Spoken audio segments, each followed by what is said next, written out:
Welcome to Pre-Market Analysis by Lakshmi Shri Investments and Securities Limited. Hello friends, welcome back to Lakshmi Shri pre-market analysis video 24th of October 2024। Nifty में हल्के से हम लोग gap down के साथ भले ही शुरुआत किए थे, लेकिन 15 मिनट के कैंडल को अगर देखा जाए तो जो 15 मिनट के हमारा और बना था उसके बाद से वहाँ से हम लोग बाउंस बैक करते हुए दिखे। हल्का सा पुल बैक मार्केट ने दिया था।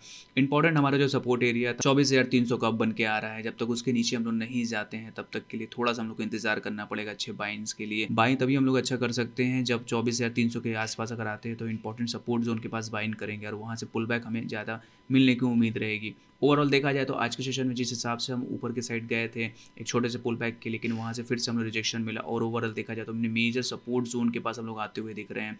अब एक पॉसिबिलिटी यहाँ से हम लोग को ये बन रही है कि अगर यहाँ से हम लोगों को रिजेक्शन मिलता है जो कि 24,300 तक टारगेट हमारा लग रहा है कि कहीं भी हल्का पुल बैक अगर मिलता है 24,550 या 24,500 के आसपास का कहीं भी पुल बैक मिलता है तो इमीडिएट में वहाँ से शॉर्ट इनिशिएट करेंगे। टारगेट्स हमारे डाउन साइड जो रहेंगे 24,300 तक टारगेट लग रहे हैं निफ्टी में, ये भी टारगेट देखने के लिए मिल सकता है एक दो सेशन में। बाइंग अपॉर्चुनिटीज तभी हम लोग को मिलेंगी जब एक अच्छी खासी 75 मिनट कैंडल या तो 4 आवर की कैंडल पे हम लोग को एक अच्छा खासा क्लोजिंग दे है एक बड़े हैमर के साथ, तभी हम लोग बाइंग के कुछ प्लान करेंगे। तो ओवरऑल थोड़ा सा हम लोग को इंतजार करना चाहिए अच्छे ट्रेड्स के लिए। बैंक निफ्टी की बात करें तो बैंक निफ्टी ने 20 डे मूविंग एवरेज से यहाँ से एक सेलिंग प्रेशर देखने के लिए हम लोग को मिला और ओवरऑल देखा जाए तो कल के सेशन में जिस हिसाब से हम लोग गिरावट देखी और आज के सेशन में भी हल्का सा हम लोगों को गिरावट देखने के लिए मिला, लेकिन बट एक इंपॉर्टेंट जोन के पास हम लोग ट्रेड करते हुए दिख रहे हैं। अगर 1 आवर के टाइम फ्रेम की अगर बात करेंगे तो मल्टीपल सपोर्ट के पास हम लोग ट्रेड करते हुए दिख रहे हैं जो है 51,300 के रेंज का है। यहाँ से इमीडिएट अगर स्विंग लो की बात करें तो 51,000 मेरा सपोर्ट जोन की तरह काम करेगा। कल के सेशन में अगर गैप डाउन के साथ ओपन मिलता है और 51,000 के रेंज के आसपास हम लोग आते हैं, रिजेक्शन कैंडल में जरूर बाइंग करेंगे। सीपीआर तक का टारगेट वहाँ से रख सकते हैं हम लोग,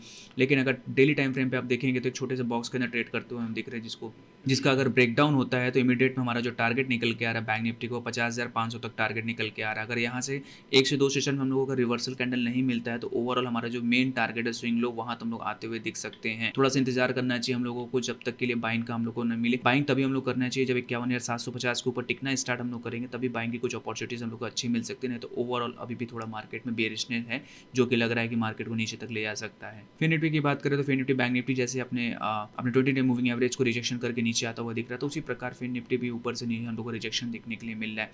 अगर देखा जाए तो 1 आवर के टाइम फ्रेम पे जो बॉक्स के अंदर लोग ट्रेड कर रहे हैं तो उसी बॉक्स के अंदर अभी ट्रेड करते हुए दिख रहे हैं। मेजर जो सपोर्ट जोन हमारा रहेगा वो रहेगा 23,600 का। 23,600 के नीचे अगर फिर निफ्टी में लोग आते हैं तो इमीडिएट में हमारा जो सपोर्टिंग एरिया रहेगा वो 23,450 तक जो बॉक्स का बॉटम लेवल है वहाँ तक हम लोग जाते हुए दिख जाएंगे। बाइंग अपॉर्चुनिटीज तभी हम लोग कर सकते हैं जो कि हमारा रेजिस्टेंस बन के आया हुआ है वो है 23,950 के ऊपर अगर हम लोग आते हैं तो सीपीआर और मूविंग एवरेज दोनों यहाँ से राइजिंग हो जाएंगे। तो इमीडिएट में अगर 23,650 कल के सेशन में हम लोगों को मिलता है रिजेक्शन कैंडल पे जरूर यहाँ बाइंग का कुछ प्लान करेंगे स्कैल्पिंग ट्रेड के लिए। टारगेट्स हमारे जो अपसाइड रहेंगे 24,200 तक टारगेट वहाँ से लग रहे हैं कि ये भी टारगेट हम लोग को मिल सकता है। लेकिन जब बैंक निफ्टी सपोर्ट करेगा तब, अगर बैंक निफ्टी सपोर्ट नहीं करता है तो नीचे में जो हमारे लेवल्स हैं वहाँ तक भी आते हुए दिख सकते हैं जो कि 23,500 का लेवल लग रहा है कि फिर निफ्टी में ये भी लेवल हम लोगों को मिल सकते हैं। मिड कैप की बात करें तो मिड कैप में 2 दिन की तेज गिरावट के बाद एक छोटा सा पुल बैक आज देखने के लिए हम लोग को मिला।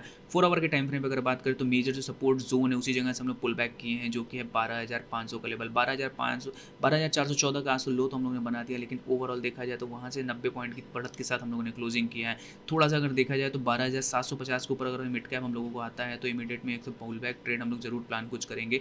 ऊपर में जो टारगेट रहेंगे वो 13,000 तक जाते हुए दिख जाएंगे। बाइंग तभी करेंगे जब 12,750 के ऊपर हम लोग सस्टेन करना स्टार्ट करेंगे, नहीं तो ओवरऑल नीचे में जो हमारा टारगेट है 12,300 का, नीचे में उसके नीचे जाते हैं तो 12,000 तक का जो मेजर सपोर्ट एरिया है वहाँ आते हुए हम लोग देख सकते हैं मिड कैप में शॉर्ट टर्म में। तो थोड़ा सा इंतजार करिए, अच्छे ट्रेड बनेंगे तभी हम लोग बाइंग का प्लान करेंगे। तो ओवरऑल मार्केट में जिस हिसाब से बेयरिश लग रही है उस हिसाब से नीचे में जो हमारे सपोर्टिंग एरिया वहाँ तक हो सकता है कि आते हुए हम लोग देख सकते हैं।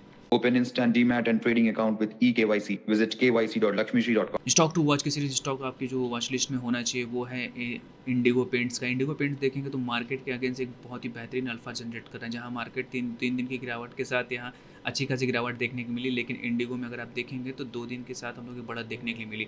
ओवरऑल वीसीपी पैटर्न का पूरा बेस्ट ब्रेकआउट यहाँ हम लोगों को मिल रहा है। इसकी सपोर्टिंग जो एरिया है वो 1600 का है। 1600 के स्टॉप लॉस से इसको बाई किया जा सकता है और इमीडिएट में इसके जो टारगेट्स हमें दिख रहे हैं वो लग रहे हैं कि यहाँ से 1800 और 2000 तक के टारगेट के लिए शॉर्ट टर्म में एक अच्छा टारगेट बन रहा है। मार्केट अगर यहाँ से रिवर्स करता है तो ये स्टॉक ये एक ऐसा कैंडिडेट है जो मार्केट को बीट करके एक अच्छे खासे आपको प्रॉफिट यहाँ से दे सकता है। तो इसको शॉर्ट टर्म के लिए अपने पोर्टफोलियो में रखें।